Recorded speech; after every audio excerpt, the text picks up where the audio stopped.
chiquillo, riesgo crítico. Bueno, es la unidad 1 de esta asignatura, ya que en el fondo vamos a trabajar estos conceptos que la semana pasada empezamos a hablar un poco de la valorización y el concepto de riesgo, pero no así algo más individual por estos conceptos, ¿ya? Así que eso, la idea del día de hoy va a ser reconocerlos de mejor forma. Para ya, cuando empecemos a trabajar la unidad 2, 3 y 4, visualicemos de mejor forma todo lo que tenga relación con los distintos riesgos críticos y por qué son críticos también. Ahora, nosotros acá tenemos esta secuencia y que siempre hay que tomarla en cuenta que parte de mi peligro y termina de mi consecuencia. Y mi consecuencia también va a ser, en este caso, un accidente de trabajo, una enfermedad profesional, una lesión, etc. Como uno quiera llamarlo, porque en la práctica la consecuencia no es una sola. Hay que pensar que van a ser varias. Ahora, la consecuencia en la práctica, ¿de qué va a depender? De qué tan eficiente fue la medida de control, de qué tan bien hecha fue esta medida, pero también si el riesgo fue evaluado de una buena manera o en su efecto también el peligro fue de buena manera. Es que eso es a veces lo que a nosotros nos genera problemas. Ahora, cuando uno ya empieza a trabajar con los riesgos, ya desde el punto de vista laboral, empieza a ver lo que es la percepción del riesgo, ¿ya? Y cómo yo, persona, yo trabajador, lo percibo. Uno puede decir, esto no es muy relevante, pero sí es relevante, chiquillo. Hay personas que tienen una percepción de riesgo tan baja de que trabajan sin ninguna medida de control, exponiéndose de maneras no buenas, no sanas. Y puede ocurrir un accidente en cualquier momento. Eso tenemos que entender esa perspectiva. Ahora, la noción del riesgo empieza desde el cómo la percibimos. Y se percibe el riesgo desde la evidencia, el conocimiento y desde la cultura a la que pertenecemos. Quizás ustedes pueden haber escuchado un concepto que se llama cultura organizacional, en el cual nos dice una empresa cómo es su cultura dependiendo de varios factores que puede tener. Y la percepción del riesgo, y por lo tanto, cómo lo evaluamos y cómo lo controlamos, va a depender de sus vivencias. O sea, hay empresas que uno llega a dar gusto lo ordenadas que son, lo metódicas que son para trabajar. Pero existen otras organizaciones u otras empresas en las cuales ya el desorden o la poca programación es muy alta. Bueno, nosotros somos sistemas, y nuestra casa es un sistema, donde trabajamos un sistema, etc. Y los sistemas tienen un concepto que se llama entropía, que es la tendencia natural de los sistemas a irse al desorden. La idea de hacer una correcta gestión a veces del riesgo es tratar de que esa tendencia al desorden sea la mínima, lo más baja posible. Ahora, para nosotros poder lograr eso, en el fondo trabajar ordenados y controlando la facilidad de que los riesgos no se controlen, viene de la mano con la percepción del riesgo, como yo lo percibo. Y eso, chicos, es bien complejo, porque cada persona es distinta la una de la otra. Por lo tanto, como yo percibo los riesgos, va a ser diferente como lo hace Anaís, Jan, Rodrigo, Tania. Va a ser muy distinto. Y eso llega a veces a complicaciones, ¿ya? También hay que entender que como la vivencia, el conocimiento y la cultura a la que pertenecemos va también a decirnos cómo percibimos nosotros o cómo es nuestra noción del riesgo para nosotros, eso también nos contribuye a cómo yo lo puedo evaluar. Y eso también es una cosa positiva. O sea, en distintas perspectivas podemos lograr tratar de evaluar un riesgo de la mejor forma. Ahora, la evidencia hace referencia a trabajo o experiencias anteriores. El conocimiento también hace referencia al nivel de estudios que puede tener también una persona, ¿ya? Y la cultura a la que pertenecemos. Ya nosotros acá en Chile tenemos una cultura que es muy tendiente ¿cómo se llama? Es tendiente a reaccionar frente a la ocurrencia de algo. No estamos en una cultura de ser preventivos. Ahora, con el transcurso de los años, ya como que es un poco más normal prevenir ciertos eventos, pero no está inmerso dentro de nuestro ADN como sociedad. Y de hecho, cuando uno propone algo, o alguien propone algo para controlar o anticiparse a algo, no es que sea mal mirado, pero se le mira de manera como un poco rara, de que una persona quiere anticiparse a algo. Ahora, en prevención de riesgo, eso no es nuestro objetivo, anticiparnos a, o prevenir que ocurra algo antes de. Ahora, eso es un desafío, Bueno, tenemos que el riesgo es la probabilidad de que un peligro pueda causar daño y es la combinación de la probabilidad de ocurrencia de daño y la gravedad. O como nosotros también decimos, qué tan probable es que pueda pasar algo, y si eso llegase a pasar, ¿cuál va a ser la gravedad del daño? O sea, cuando nosotros queremos evaluar riesgo, es lo que buscamos. Y de una forma u otra tratamos de buscar o identificar claramente los riesgos que son de valores altos, para esos riesgos trabajarlos. Y después aplicar controles quizás no tan intensivos a otros riesgos. Eso también uno puede darle esa lectura. Bueno, el riesgo de una caída o el riesgo de ahogamiento, etc. Hay varios listados de riesgos. De hecho, voy trabajando un listado como unificado de riesgos, ¿ya?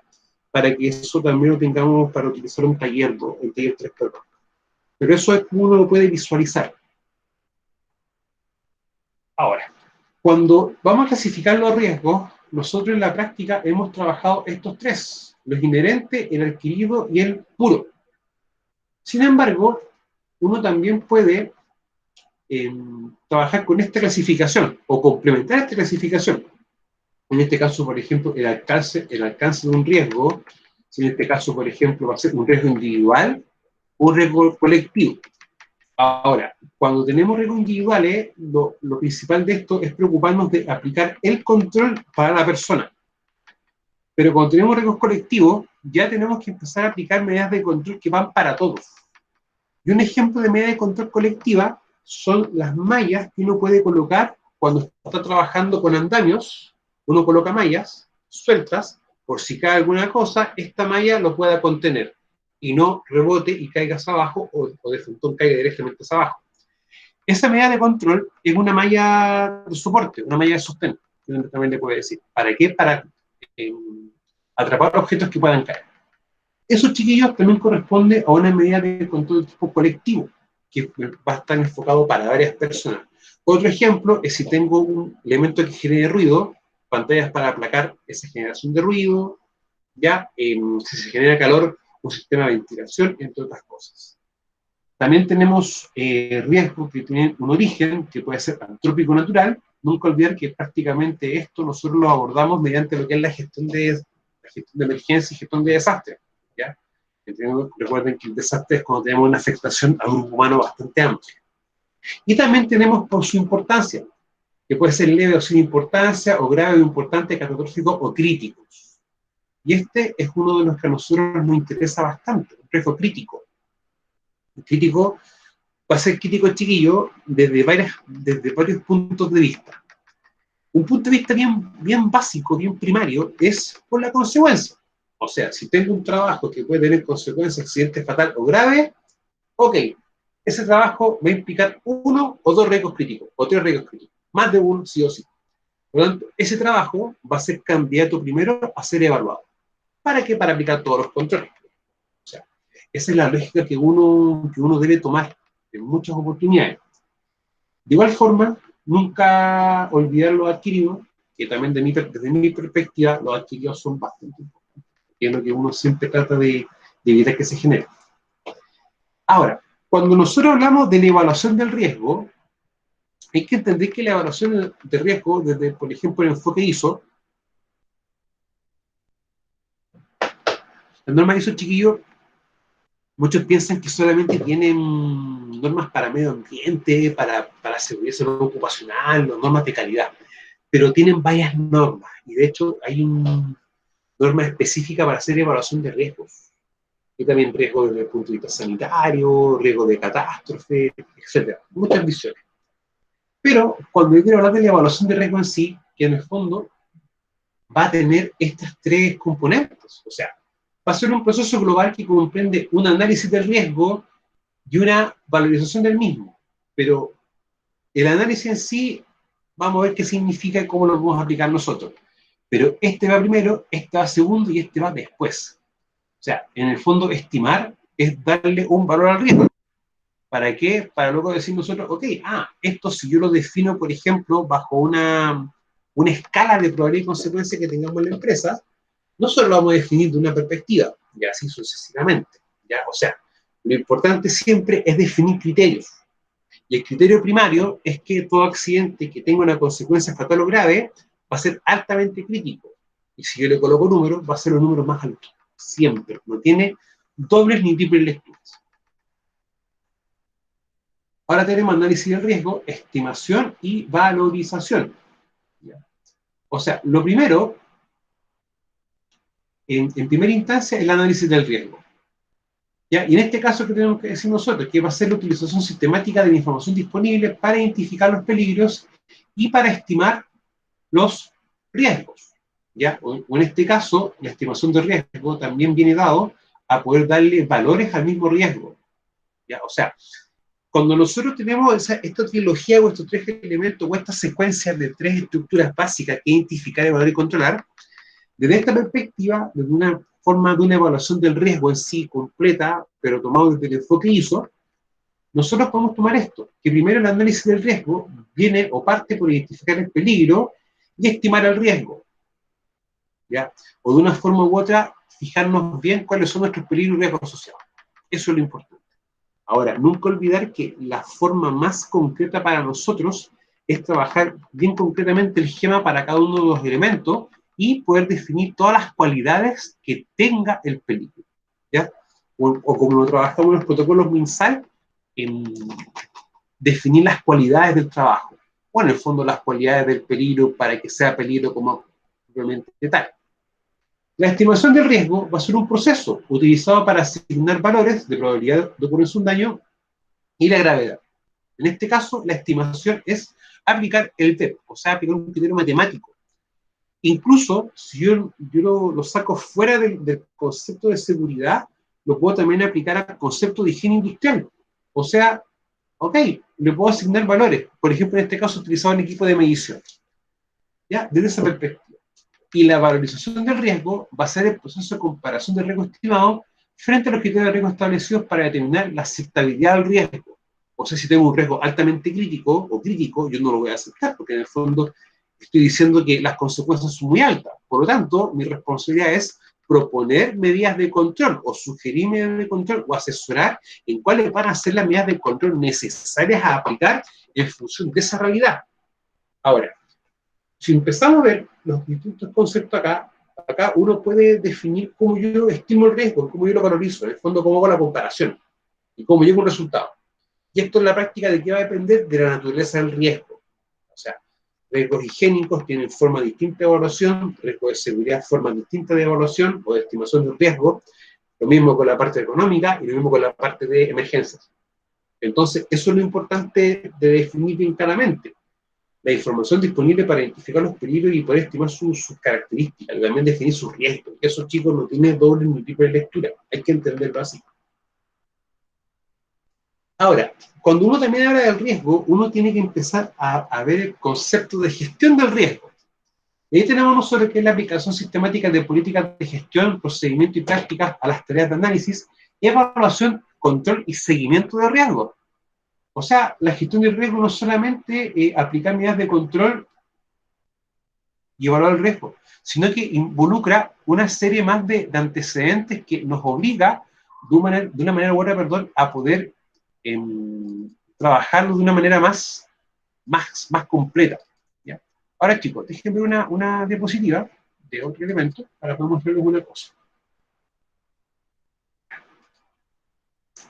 Tenemos esta imagen acá, esto es con lo que hemos visto mucho en higiene industrial, ¿ya?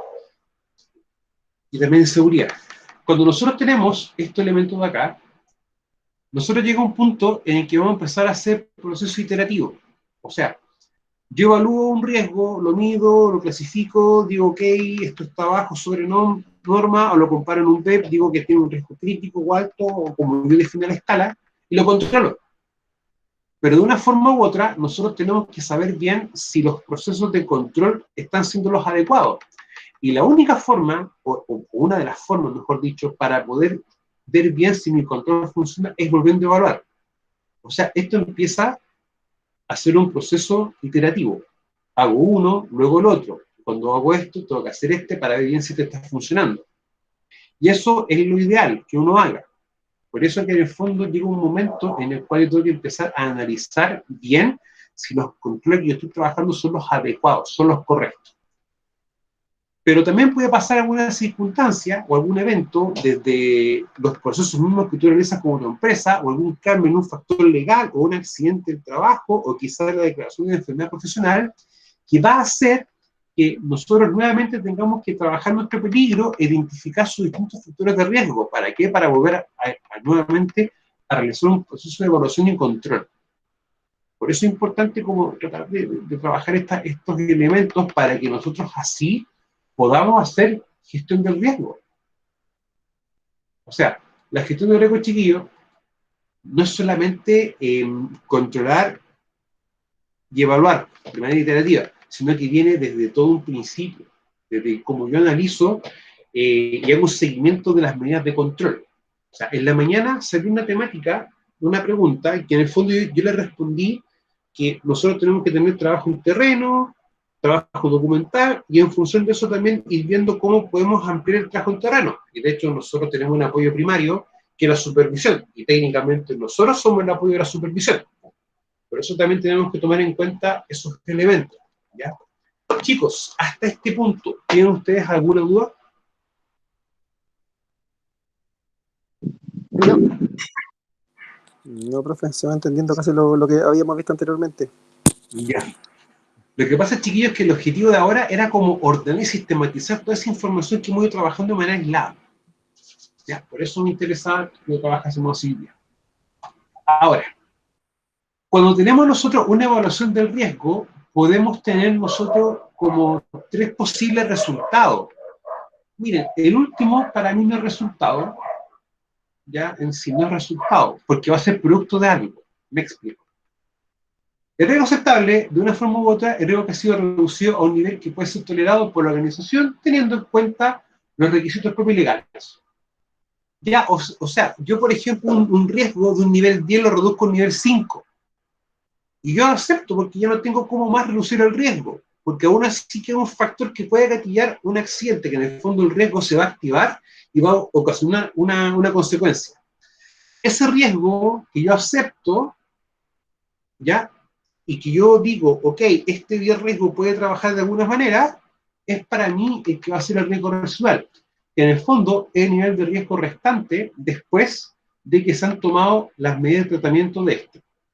Nunca olvidemos que las medidas de control, chiquillo, de una forma u otra, es para tratar el riesgo. Netamente, para tratar el riesgo, ¿para qué? Para que la consecuencia sea la menor posible. O en el fondo nosotros aceptemos la menor probabilidad de que pueda ocurrir algo. Como verlo también de esa perspectiva. Profesor, Ahora, digo, disculpe, ¿lo podría explicar estos tres tipos de riesgo con un ejemplo para ver cómo llegamos al residual? ya. Primero, definamos el primero crítico y después trabajamos estos dos. Ya. ¿Ya? Porque estos dos tienen más relación que este. Mira, el riesgo crítico son los riesgos que requieren medidas de control adicionales para eliminar o reducir el riesgo de pérdida o niveles aceptables comparados con otros riesgos del negocio. Nosotros, por ejemplo, vamos a tener quizá un riesgo de trabajo en altura y que la consecuencia va a ser bastante alta. Por lo tanto, en función de la consecuencia y sus atributos, para mí va a ser crítico. Porque ese riesgo no va a tener una medida de control, va a tener varias medidas de control. Y aún así, tenemos que seguirlo controlando con las características que este tiene. Ahora, un riesgo crítico, en la práctica, nosotros no, vamos a tratar de no aceptar el riesgo que queda sin control. Vamos a seguir aún aplicando todos los controles. Un ejemplo de riesgo crítico, por su consecuencia, es la manipulación de explosivos. Si ustedes se han dado cuenta, las medidas de control se aplican tan ordenadamente que la ocurrencia de accidentes es bastante baja. Pero aún así, cuando uno lo evalúa, coloca la probabilidad alta, porque se puede materializar por cualquier error que tú cometas. Lo que es riesgo crítico lo voy trabajando más adelante, más abajo. ¿Ya? Así que esto lo dejamos en stand-by para seguir con los otros. Ya. Riesgo aceptable, riesgo que ha sido reducido a un nivel que puede ser tolerado por la organización teniendo en cuenta los requisitos propios legales. Un ejemplo bien sencillo. Tenemos ruido, agente ruido. Y bajo ese punto de vista, yo tomo al trabajador, le hago una audiometría, le coloco su elemento de protección personal, lo expongo lo menos posible y coloco las medidas de control en el ambiente de trabajo. Aún así, la persona puede desarrollar una sordera. Sí. Sí, lo va a hacer. Y nosotros, a sabienda de eso, que tenemos todos los controles implementados, igual aceptamos la posibilidad de que pueda ocurrir un accidente o que la persona pueda contraer una enfermedad. Ya, y eso cuando nosotros empezamos a aceptar eso, cuando nos damos cuenta que las medidas, o cuando, no más que aceptamos, nos damos cuenta, cuando las medidas no empiezan a funcionar o dejan de ser eficientes. O sea, por ejemplo, los fonos para el casco, ¿ya? Esos que tienen como una esponjita y son blanditos y uno se los coloca, tienen un tiempo de vida útil, un tiempo de duración, que puede ser, por ejemplo, 3-4 meses. Y a medida que uno lo empieza a sentir suelto, no está apretando, por lo tanto empieza a ingresar ruido. Cuando empieza a suceder aquello, nosotros tenemos que verificar la medida de control y nuevamente cambiarla, o potenciarla o reemplazarla. Otro ejemplo de riesgo aceptable es como cuando hemos conversado el tema de la conducción. Yo puedo tener todos los controles, pero aún así acepto que un chofer mío o uno pueda sufrir un accidente, pueda chocar, por ejemplo. Porque ya nosotros ya lo reducimos de manera tal, y ya no tenemos cómo más poder reducirlo. Ya hay riesgos, chiquillos, que va a ser muy complejo poder reducir los niveles más concretos, porque va a depender de factores externos. O sea, por ejemplo, yo puedo conducir muy bien, o ustedes pueden conducir muy bien, pero si tú vas conduciendo y viene un camión o un vehículo y se pasa una luz roja y te colisiona a ti, eso ya no depende directamente de tu forma de conducir, depende de un factor externo. Y esos factores externos son los que uno a veces no puede controlar bien. Ahora, el riesgo residual es el riesgo que queda después que se han tomado todas las medidas de control para el tratamiento de esto. O sea, nosotros, por ejemplo, vamos a tener también un concepto de riesgo residual asociado al ruido. Cuando yo acepto el riesgo, digo, ok, ya el riesgo lo traté completamente y queda una porción que no va a ser tratado, y yo acepto que esa porción puede ser la causante de un accidente, al más mínimo error. No tiene otra lectura. Y el nivel restante de riesgo, después de que se han tomado todas las medidas de control, es el riesgo residual. De una forma u otra, nosotros también podemos decir que yo acepto que el riesgo residual, el riesgo que yo no pueda controlar, sea también el causante de un accidente o una enfermedad profesional. Eso es como un ejemplo. Ahora, hay un ejemplo muy concreto cuando yo tengo un trabajador y este está expuesto a distintos niveles de ruido. De ahí yo estoy frito. Yo tengo un riesgo residual que va a ser complejo poder determinar. ¿Por qué razón motivo? Porque el trabajo puede estar expuesto a distintos niveles de riesgo. Y aunque yo le dé una medida de control, esa medida de control no va a ser suficiente.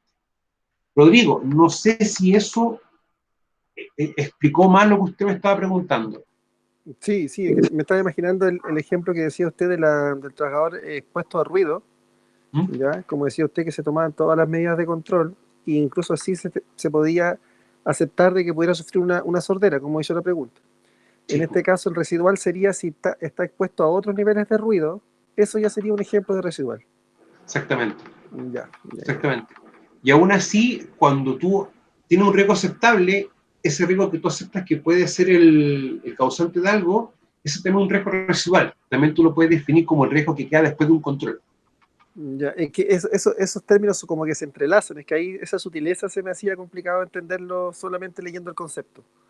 No, es que tienen relación, pero Ya, también se pueden definir como casos aislados.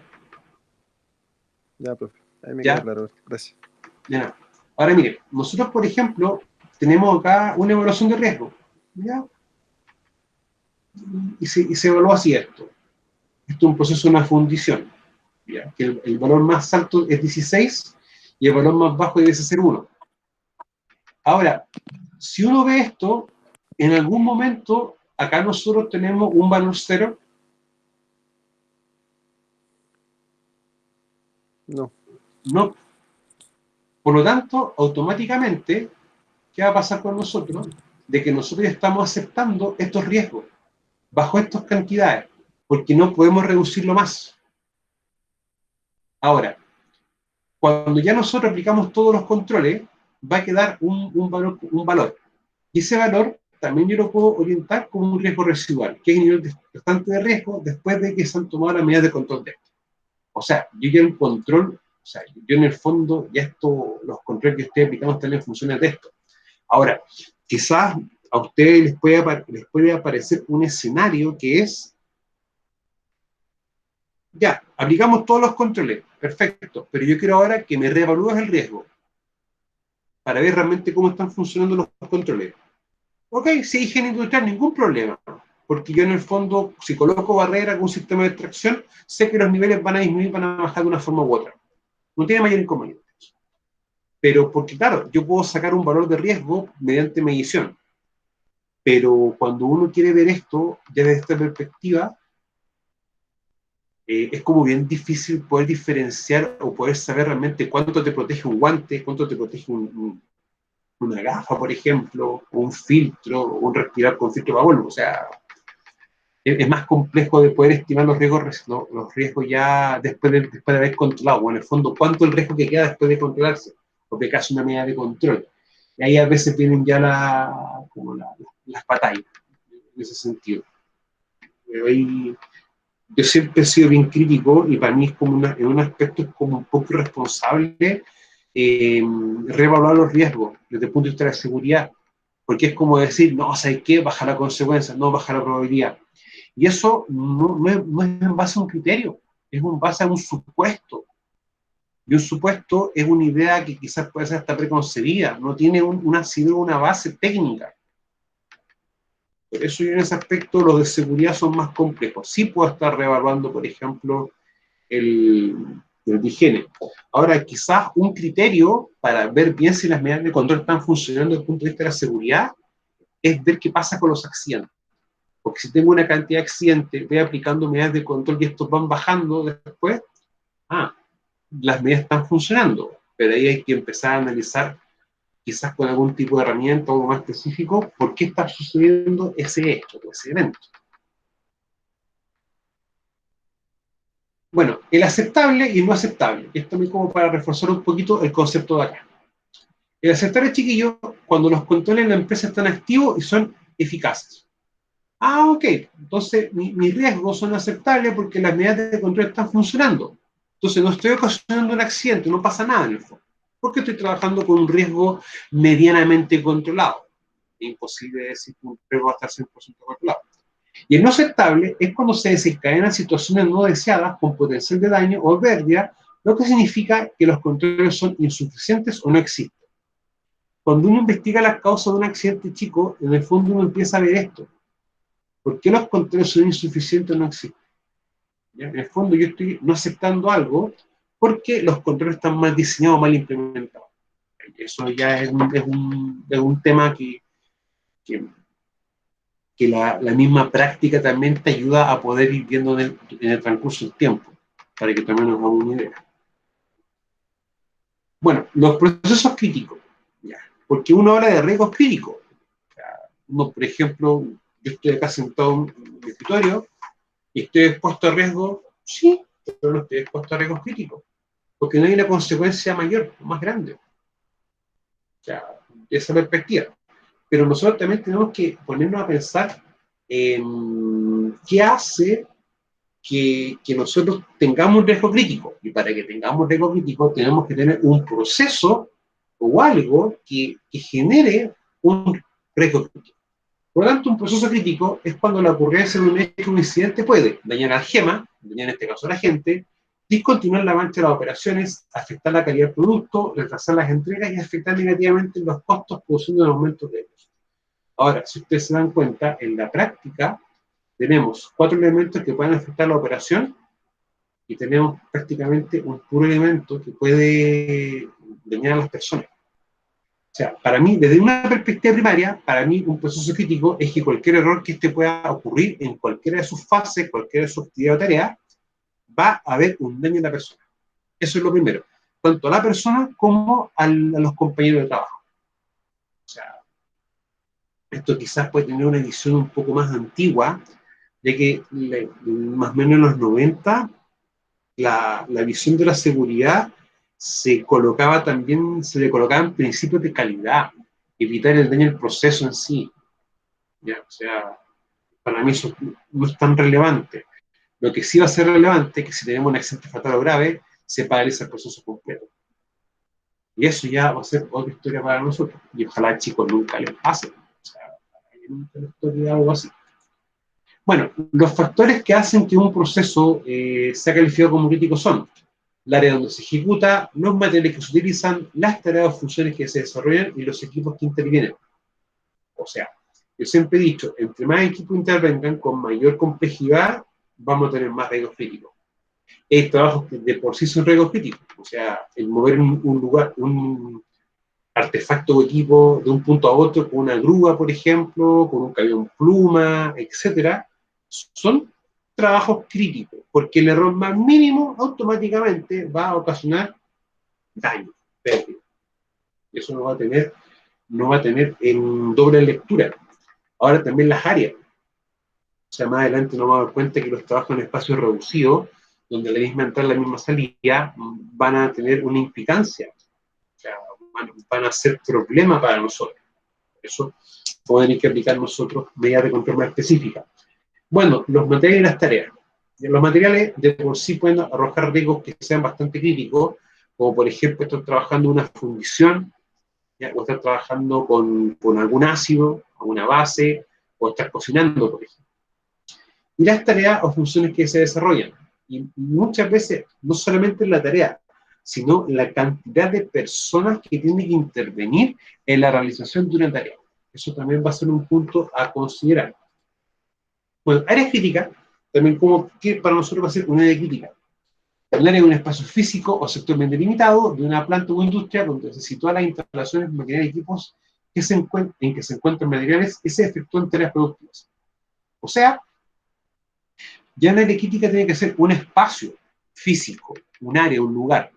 O sea, si lo llevamos al concepto de GEMA, para nosotros puede ser perfectamente el ambiente donde se sitúa un trabajador y el ambiente donde se disponen los distintos equipos. Para que el área sea considerada como crítica, la ocurrencia de un incidente debe afectar significativamente los resultados. O sea, que tengamos, por ejemplo, accidentes.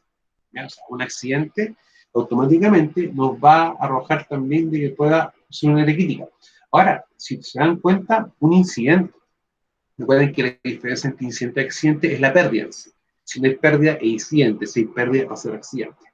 Ahora, como ejemplo de áreas críticas, por ejemplo, se pueden nombrar las salas de caldera, sala de compresores, depósitos de sustancias peligrosas, sala de control por la energía, básicamente, el área de carga de combustible, el área de generación y recepción de potencia, entre otros.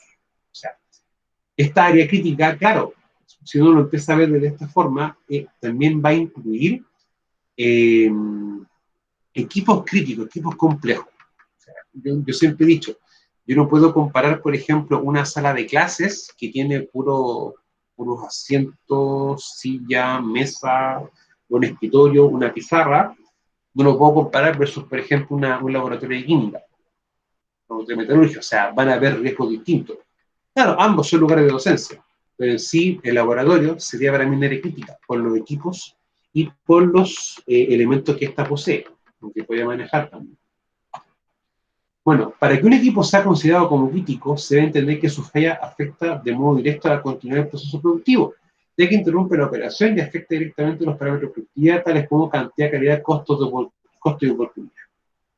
También se debe centrar también, que un criterio muy usado y coherente con las pruebas de daño a las personas, teniéndose entonces que mientras sea la potencialidad del daño, más crítico es el equipo. O sea, una cosa es lo que pueda afectar desde el punto de vista de la operatividad, desde el punto de vista de la operación que nosotros estemos realizando con un equipo crítico. Pero nunca hay que olvidar que para nosotros lo primario va a ser el daño a la persona. O sea, un equipo, por ejemplo, que puede ocasionar la pérdida de una persona, la vida de la persona, pérdida o parte de un cuerpo, de una mano, un brazo, por ejemplo, porque puede haber una descarga tan fuerte que la persona va a tener que hacerle una maniobra de reanimación. Esos elementos chicos, para nosotros, van a ser, de una forma u otra, equipos críticos, básicamente por la consecuencia que estos cuentan. Ahora, se entiende que lo conforman las herramientas portátiles o manuales, los equipos o accesorios para manejo de materiales, los vehículos para transporte, las maquinarias, ascensores, entre otros. Hay un concepto que son los ascensores y los montacargas. Ya, los ascensores están diseñados de fábrica para que las personas puedan, ¿cómo se llama?, usarlos. En cambio, los montacargas, claro, son muy similares a un ascensor, pero sin embargo, están diseñados para tener un control desde afuera y también están diseñados para poder mover carga de un piso a otro. Y eso también hay que tomarlo bien en cuenta para que no pensar que son exactamente los mismos elementos. Bueno, los materiales críticos generalmente o genéricamente se clasifican como materias primas o insumos, los productos en proceso terminado, cuyo abastecimiento debe satisfacer requisitos de cantidad y calidad y oportunidad para, y que sí, perdón, y que si vaya puede suceder. Ya, acá. A ver, claro, acá hay un enfoque directamente, como lo anterior, directamente al proceso en sí, pero hay que ver también de que para nosotros el material crítico va a ser el material que si ocurre una falla va a ocasionar una lesión en el trabajo. De que, por ejemplo, tengamos como material crítico, sin desaminogénesis, la mayoría de los productos químicos, reactivos, explosivos, contaminantes en general. ¿Ya? Recuerden, chicos, que los materiales son los elementos que son trabajados con distintos equipos y herramientas. ¿Ya? O sea, también, por ejemplo, un material crítico puede ser una faena subterránea, una faena interior en mina. Eso puede ser también un material crítico, o sea, todo material que estamos trabajando de una forma u otra. Tareas críticas se entiende por ellas una secuencia de pasos, actividades u operaciones, ¿ya?, que al ser realizadas de manera incorrecta impiden o reducen significativamente la obtención del resultado esperado. O sea, son tareas que si yo tengo un error, el primer resultado que pueda tener, aparte de una paralización del trabajo, puede ser un daño a las personas. Cuando una tarea crítica se ejecuta con errores, el resultado inmediatamente se traduce en daño a personas, a la propiedad o a alguno de los factores del esquema, provocando un alto impacto de pérdida. Se considera dentro de estas tareas la conducción de vehículos, en general la operación de líneas eléctricas energizadas, operar una grúa torre en la edificación, etc. Ya, o sea, si no empezamos a analizar esto, la pregunta también que uno puede hacerse es, ¿la tarea que estoy realizando tiene una consecuencia alta al trabajador? ¿Sí o no? Si es sí, uno dice, ¿cuál consecuencia? ¿Accidente fatal o grave? Puede ser los dos. Ok, esta era la crítica. Es lo primero que uno se pregunta automáticamente. ¿Ya? Eso, o sea, esos chiquillos también uno lo utiliza como criterio. ¿Para qué? Para poder hacer el famoso análisis de riesgo, o de fondo decidir cuáles van a ser los elementos que nosotros vamos a analizar. Si un elemento tiene una consecuencia compleja, la medida de control también tiene que ser compleja, o tiene que ser por lo menos ir de la mano, para que la consecuencia que pueda ocurrir o pueda pasar sea la menor posible, si ese es el punto que uno busca. Bueno, el reconocimiento de los riesgos críticos. Para poder establecer un control sobre los riesgos críticos es imprescindible aprender a detectar dónde se concentran ellos, y así tomar decisiones efectivas de largo plazo. O sea, no nos sirven, por ejemplo, una solución parche, sino que lo que nosotros necesitamos es una solución real y concreta a la problemática que estamos teniendo. Eso es lo que a veces cuesta hacer entender. Hay un punto de vista ese económico que puede ser también costo-oportunidad. Se puede también definir así. El costo-oportunidad, chiquillo, también nos ayuda a que el empleador entienda que la oportunidad de implementar todos los controles necesarios va a implicar un costo, pero ese costo, por lo general, siempre va a ser más bajo de los costos asociados a un accidente. O sea, tenemos los costos directos, que están directamente relacionados o asociados a un seguro, pero también tenemos los costos indirectos, que vienen asociados a qué cosa, al pago de una demanda, etc. Entonces, eso uno tiene que lograr que se pueda entender. Ahora, la información resulta vital para poder tomar decisiones correctas, y en este caso los riesgos podrán ser identificados si se realizan o se obtienen antecedentes de la identificación de análisis de tarea por ocupación o puesto de trabajo. Recuerden que van a haber puestos de trabajo que son altamente críticos, que por sus características o lo que desarrollan puede generar fácilmente una lesión. Lo que son los análisis de trabajo, inspecciones planeadas, investigación de incidente-accidente, revisión de disposiciones legales. No hay segunda lectura en ese aspecto. Sugerencia a los trabajadores, ya que acá también tenemos que a veces aprender a escuchar a los trabajadores, en el sentido de que cuando ellos tengan duda o manifiesten una duda o un problema con algo, darles ¿cómo se llama?, la oportunidad de que puedan obtener una solución. Los exámenes ocupacionales, ya que si yo me estoy dando cuenta que al realizar exámenes tengo presencia de metales pesados en altos niveles, tengo personas que están desarrollando hipoacusia, personas que están desarrollando silicosis, eso automáticamente me va a estar dando riesgos críticos, que en el fondo viene a ser la exposición a humos metálicos, por ejemplo, exposición a sílice libre cristalizada y exposición a ruido, ¿ya? Para uno tomar esa perspectiva. Y la estadística, en el fondo revisar los números tanto propios como los de una empresa similar o del rubro, también nos ayudan a definir también cuáles van a ser los riesgos críticos. La estadística, chiquillo, uno puede también verla de varias perspectivas. Y por una perspectiva puede ser, por ejemplo, la parte del cuerpo afectado. Y para la actividad económica van a haber siempre más parte del cuerpo afectado. Porque, por principio básico, una de las partes del cuerpo que más se va afectada ante la ocurrencia de un accidente es las manos. Siempre las manos. Estos dos dedos son los más complejos para el efecto pinza. Nunca olvidar aquello. Ahora, cuando nosotros hacemos evaluación de riesgo, nosotros en el fondo empezamos a trabajar esto que está acá. Bueno, acá tenemos dos formas distintas, básicamente, de cómo nosotros le demos una valoración al riesgo. Recuerden que esto, como no existe una definición legal de cómo tú tienes que definir la magnitud de un riesgo, si va a ser alto, medio, bajo, o con valores, como no hay algo que concreto para aquello, lo dejamos a una apreciación personal. Ahora, para nosotros, ¿cuáles van a ser los críticos en la práctica? Estos que están acá, ya es inaceptable, por ejemplo, por los valores que pueden tener. Y en este caso, ya nosotros lo altamente crítico e intolerable. Aunque prácticamente de un 4 a un 8 hay una diferencia de 2. O sea, puede que baste que cambie una condición mínima y ya moderadamente crítico para nosotros ya tenga que tener un atributo especial que deba ser controlado. Eso también viene como uno pueda definir criterios matemáticos tanto para probabilidad como por consecuencia, ¿ya? Y nunca olvidar que la probabilidad viene asociada a la exposición. Más gente expuesta, más probable es que algo pueda ocurrir, ¿ya? También para poder tomarlo desde esa perspectiva. Ahora, se puede decir que si un inventario crítico es correctamente elaborado, la organización puede identificar, analizar los riesgos críticos que históricamente han generado la mayor parte de las pérdidas y para tomar las acciones más acertadas. Cuando uno, chiquillos, habla de un inventario de riesgos críticos, en la práctica uno que dice, ok, yo tengo esto de acá, esta matriz, me dice que estos de acá, los moderadamente críticos, altamente críticos y intolerables, van a ser para mí en sí riesgos críticos. Básicamente, ¿por qué? Por el valor que tiene asociado a la consecuencia, o a la magnitud del riesgo en el fondo, que es el valor que yo le puedo dar al riesgo. Entonces, ¿qué es lo más probable que uno haga? Que tome, por ejemplo, la matriz de riesgo que uno está trabajando y, por ejemplo, eliminemos, o sea, ciertos riesgos. O sea, que en el fondo, para hacer una matriz específica con riesgos críticos, estos que son tolerables, ¿ya?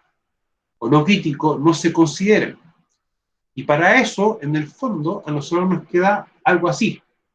Solamente lo que podemos tener acá. ¿Ya?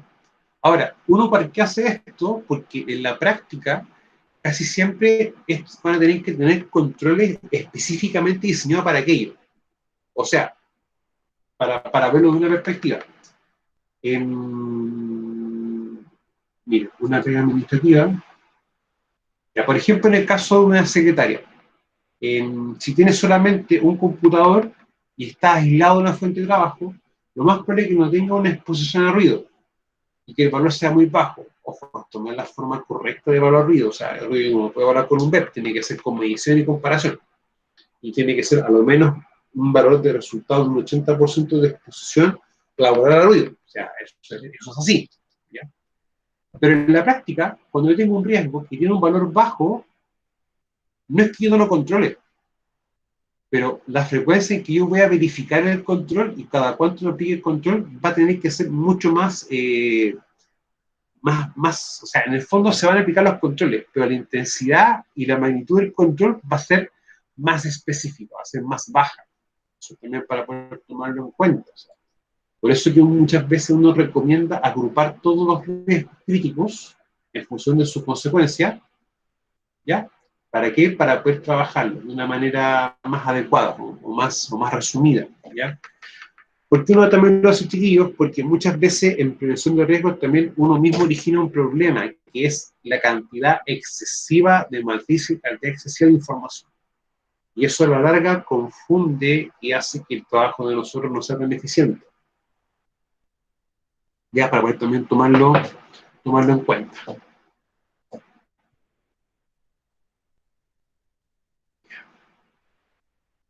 Ahora, si nosotros nos damos cuenta, analizar los riesgos críticos que históricamente generan la mayor parte de los accidentes y con ello tomar decisiones más acertadas.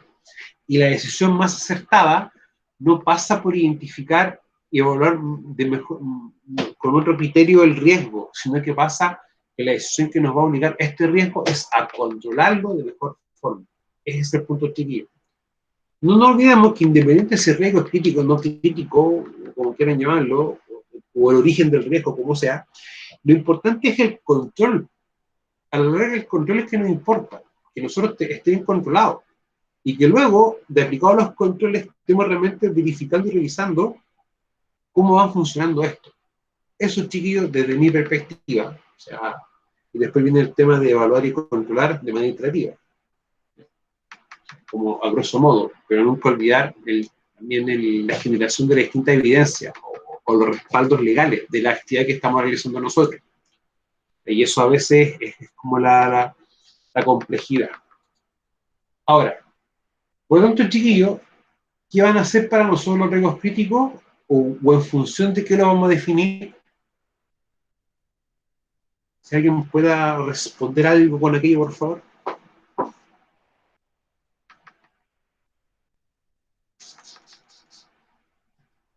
No se peleen. ¿De las consecuencias? ¿Ya? ¿Las consecuencias? ¿Tania? Sí, que los riesgos críticos son los que hay que darle más énfasis. ¿Ya? ¿Sí? No estamos equivocados. Miren, como decía Rodrigo, claro, para nosotros van a ser riesgos críticos en función de qué? De la consecuencia. De cuando nosotros estimemos el riesgo, o mejor dicho, hagamos el siguiente ejercicio que estaba acá arriba. Cuando estimemos y lo valoremos, para nosotros eso va a ser un riesgo crítico, pero también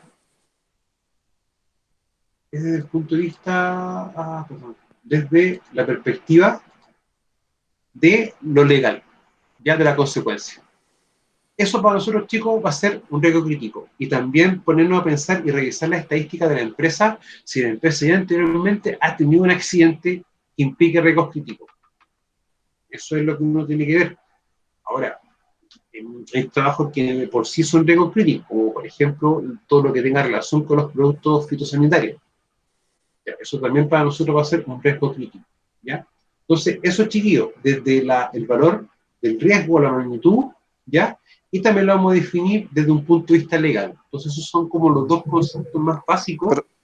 Sí, profe, sería, lo que decía yo de las consecuencias sería, por ejemplo, para determinar el riesgo crítico, la consecuencia de distintos puntos de vista, como decía usted, legales, en la persona del trabajador, también en los procesos de la organización, en todo eso, ¿cierto? Las consecuencias, todo eso, como transversal. No solamente enfocarse, obviamente, que es lo más importante, que es la vida del trabajador, pero también envuelve otras cosas. Sí, sí. Sí, miren, nosotros también tenemos que volver a pensar lo siguiente. Nosotros tenemos una función que es asesorar en el control de riesgos. ¿Y qué pasa si nosotros asesoramos mal en el control de riesgos? No se van a controlar de manera correcta. Claro, pero eso también puede tener consecuencias. Claro. Ese es el punto. Lo ideal de un riesgo crítico es que cuando nosotros queramos hacer gestión con él, es ver todos los puntos de vista, todos. Porque en la práctica, el que nosotros no contemplemos una medida de control o asesoremos mal a la empresa, va a implicar algo para nosotros. Ese es el punto chico. Por eso yo siempre soy bien complicado en el tema del asesoramiento, que es lo que nosotros nos compete. ¿Ya? Para que verlo de esa perspectiva. Entonces, la importancia, chiquillos, de un inventario de riesgos críticos. O sea, siempre hay que ordenar, sistematizar todas nuestras actividades. Y una vez que estén ordenadas y sistematizadas, vamos a empezar a poder trabajar los temas. La importancia de inventar riesgos críticos que de una forma u otra me ordena, me visualiza cuáles son todos mis riesgos críticos, ¿ya? Todo lo que yo tengo.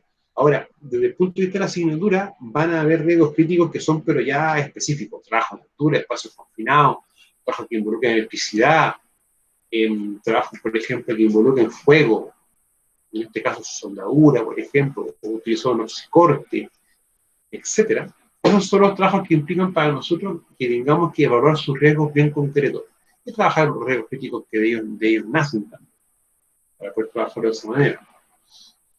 Entonces, chicos, los riesgos ingenuos, ¿ya? Y eso también tenemos que entender nosotros. Muchas veces podemos achacarle directamente que los equipos, que los materiales, que el ambiente es crítico, pero ¿qué pasa si un trabajador se desvía de un procedimiento de trabajo? Fácilmente puede estar generando actos inseguros, condiciones inseguras, o actos de condiciones subestándar, que te van a obligar a que el mismo trabajador está generando situación de riesgo crítico, ¿ya?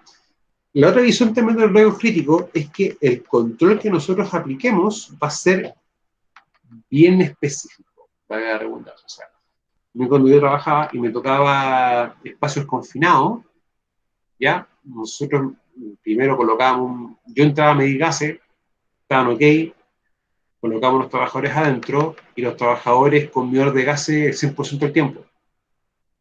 Cosa de que si había una alteración de los parámetros de gases, automáticamente evacuaran. Y eso no es que tú midas una vez y dos veces, sino que tú mides el 100% del tiempo. Profesor, si en ese caso que dice usted, el trabajador no hubiera tenido el medidor de gases permanente, ¿no se hubiera podido realizar el trabajo? No. No. ¿No tiene doble lectura de esa situación? No tiene doble lectura, no tiene. La pregunta mía, ¿tú cómo garantizas que el nivel de gases no va a dañar al trabajador? Claro. Y hay gases que son bien complejos, o sea, por ejemplo, el amoníaco, ese gas que se utiliza como, se combina con agua, y es una de las bases del cloro que todos utilizamos para limpiar, se hace con amoníaco. Entonces, un gas incluso un líquido que pasa fácilmente a gas, que te obstruye toda la vía respiratoria superior y te desplaza el oxígeno. Y no en un minuto, en segundos, y en cantidades muy pequeñas. Entonces, hay elementos que son más complejos y tú sí o sí tienes que darle un control. Si no lo haces, las consecuencias para ti van a ser gigantescas. No solamente uno como experto, sino que para el trabajador. O sea, de ahí la importancia. Hay medidas de control que tienen que ser, pero mesiánicas. Un ejemplo es cuando uno trabaja con aislación y bloqueo, que en el fondo es cuando uno coloca una pinza, coloca un candado, etc. Y permite que las personas no intervengan en un lugar. Eso se entiende así. Pero, por ejemplo, yo que puedo hacer, hay un caso en concreto, es cuando yo corto la energía eléctrica, bajo todos los interruptores. ¿Y yo qué hago para eso? Para avisar que en el fondo no tengo energía, cierro con un candado que tenga mi nombre, mis datos, y en ese momento soy el dueño de eso. O sea, nadie más puede ejecutar energía o trabajar eso sin autorización. El tema está que, por ejemplo, si yo trabajador violo un bloqueo, lo saco y, ¿cómo se llama? Y energizo y muere una persona, eso para mí es causal de despido inmediata. Así de tajante. Y todo un tema legal que viene después. O sea, hay riesgos que cuando tú no los controlas bien o una persona viola un control, la consecuencia no es buena, para nada. Y eso implica a que los controles sean permanentes.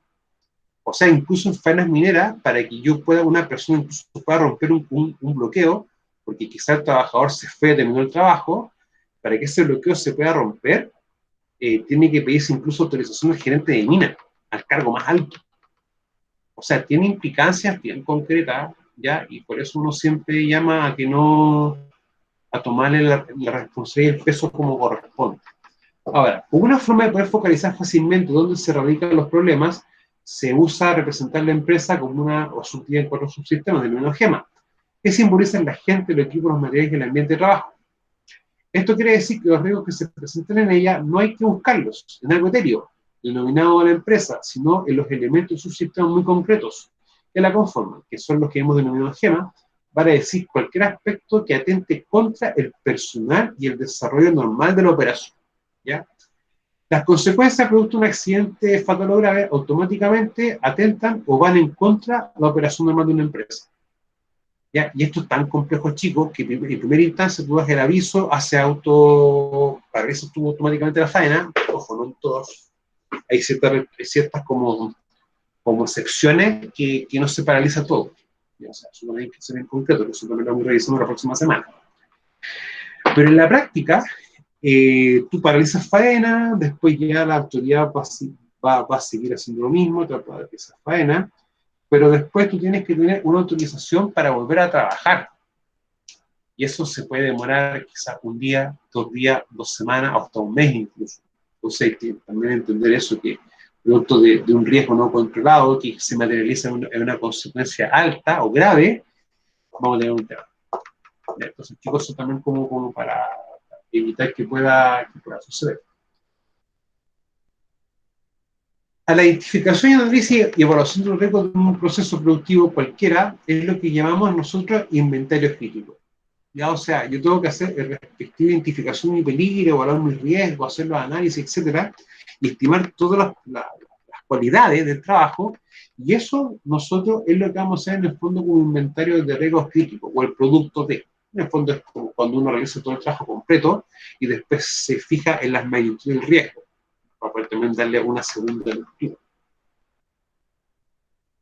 También se puede entender como inventario de riesgos críticos o un listado de registro de áreas, materiales, tareas y equipos que se ordenan jerárquicamente de acuerdo a un criterio. En este caso es utilizar el BEP, que es para nosotros lo más sencillo, ¿ya? El cual ha sido estimado asumiendo lo probable ocurrencia de un determinado incidente, ya sea accidente, fallo operacional o cuasi pérdida, cuya consecuencia puede ser objetivamente prevista, ¿ya? O sea, ya acá empezamos a darnos cuenta que cuando uno hace las distintas evaluaciones, independiente que es para hacer un inventario de riesgos críticos, nosotros estamos viendo bien objetivamente, previendo cuánto va a ser, ¿cómo se llama? Va a ser como bien concreta. Entonces, ese es el punto, ¿ya? No tratar de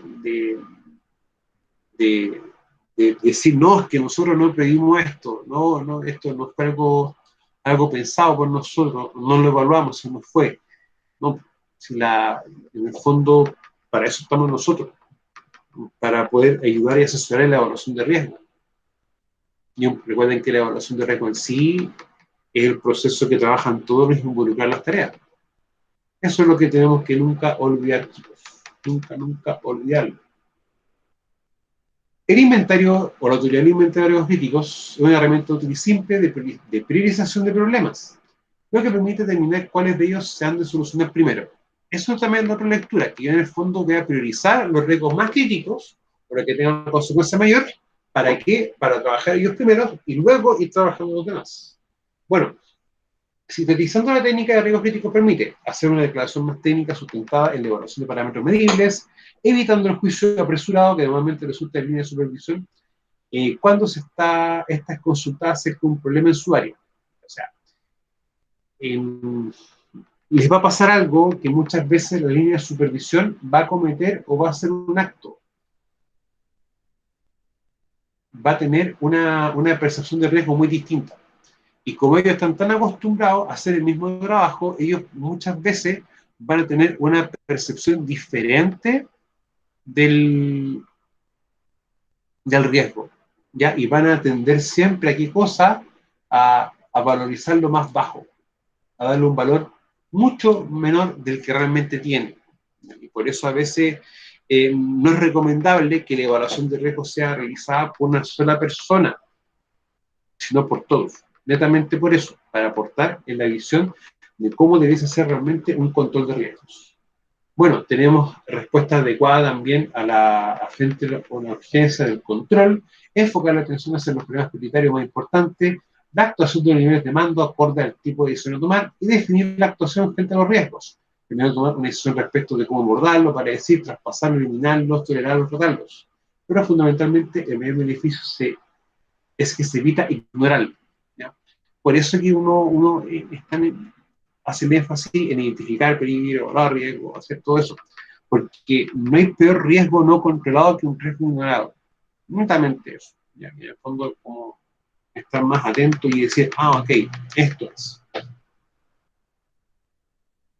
Ahora, principio de los pocos críticos. Este principio está basado en una de las máximas de la administración que se traduce en cómo un pequeño número de causas incide en un alto porcentaje de los resultados. O también en principio multicausalidad, que es lo que nosotros trabajamos mucho, que en la práctica basta un riesgo no controlado o el más mínimo cambio para que un peligro se desencadene y tengamos una consecuencia. Si esto sea el programa de control de riesgos operacionales, se debe entender que existen fallas o errores que afectan en distinto grado los resultados. Por lo tanto, al control se debe centrar en aquellos pocos factores que afectan más significativamente dichos resultados. ¿Ya? Y ahí volvemos a lo de siempre, revisar el esquema. Netamente eso, revisar el esquema completo. Aplicando este principio, existen mayores posibilidades de reducir las pérdidas operacionales para afectar positivamente la productividad. Chicos, dejar de compartir un poquito.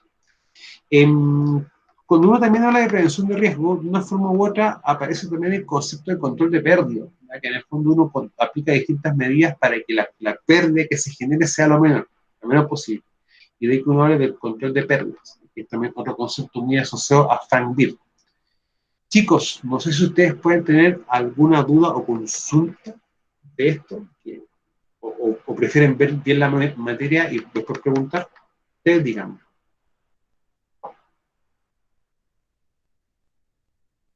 Seguir con la materia, porque igual se entiende. Ya. Sí, profe, se entiende. ¿Se entiende? Ya. Entonces, chicos, la próxima semana le damos una segunda vuelta a esto, específicamente del riesgo crítico hacia abajo, y ver también cómo podemos enfocar el ver, y vamos a trabajar el concepto de accidente fatal y grave. Ya bajé yo las guías técnicas, después también se las voy a subir a Moodle, pero para que las revisemos en conjunto, porque son fáciles de entender, pero ya te colocan como las restricciones de actuación, que eso es lo importante. Profe, también, Dígame. no sé si en esta asignatura, pero vamos a ir viendo casos también, analizando casos para aplicar todas las cosas. Sí, cuando ya empecemos a trabajar los riesgos específicos en sí. Ya. O sea, mira, por ejemplo, cuando tengamos aislación y bloqueo, vamos a trabajar en base a un procedimiento y vamos a trabajar en base al reglamento minero. Ya. O sea, vamos a ver casos bien concretos de lo que hay que hacer y lo que no hay que hacer. Ya que es como la aplicación más. Y también con taller 3. Taller 3 y en algunas cosas puntuales de emergencia y control de incendios. Ya, profe. ¿Ya, Gracias. chicos? Ya, chicos. Bueno, si no hay más, lo dejamos hasta acá. ¿Ya, chicos?